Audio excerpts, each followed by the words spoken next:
پاکستان تحریک انصاف کو ایک بڑی کامیابی ملی ہے اور وہ معاملہ تھا جناب نئے وزیر اعلیٰ کے حلف لینے کا. پشاور ہائی کورٹ میں یہ معاملہ چل رہا تھا. آج فیصلہ محفوظ کیا گیا. اب سے کچھ دیر پہلے جو ہے وہ فیصلہ سنا دیا گیا ہے اور اس کے اندر فیصل کریم کنڈی صاحب جو گورنر ہیں ان کو عدالت نے یہ حکم دیا ہے کہ آپ کل ہر صورت جو ہے وہ نئے چیف منسٹر سے حلف لیں.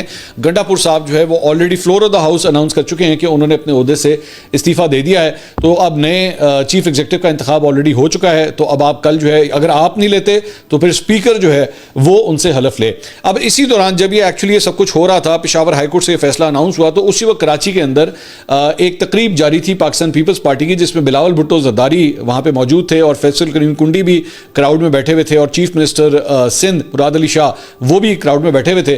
تو وہاں پہ بلاول بھٹو نے جو ہے وہ یہ کہا کہ جناب میں فیصل کریم کنڈی صاحب کو کہوں گا کہ آپ بے شک ابھی چیف منسٹر کا جہاز جو ہے وہ چاہے لے کے جائیں لیکن آپ اپنی آئینی ذمہ داری پوری کریں.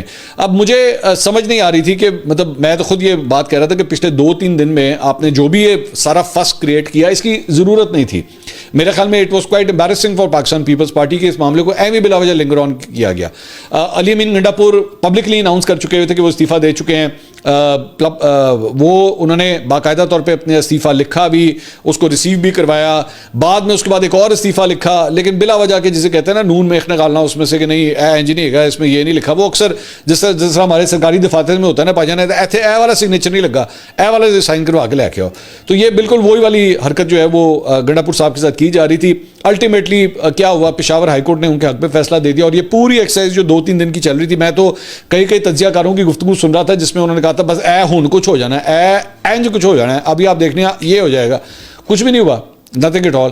اور بلکہ بلاول بھٹو نے بھی فیصل کریم کنڈی کو کہہ دیا کہ جائیں جا کے آپ ان سے جو ہے وہ حلف لیں. اب میں کل کے حوالے سے صرف یہ بات سوچ رہا ہوں کہ جب وہ وہاں پہ کھڑے ہوں گے اور وہ حلف لے رہے ہوں گے تو ظاہری بات ہے پاکستان تحریک انصاف کے بہت سے کارکن وہاں پہ آئے ہوں گے کیونکہ حلف برداری کی تقریب میں اکثر وہ لوگ آتے ہیں. تو کنڈی صاحب کے لیے کتنی امبیرسنگ سچویشن جو ہے وہ ہو سکتی ہے.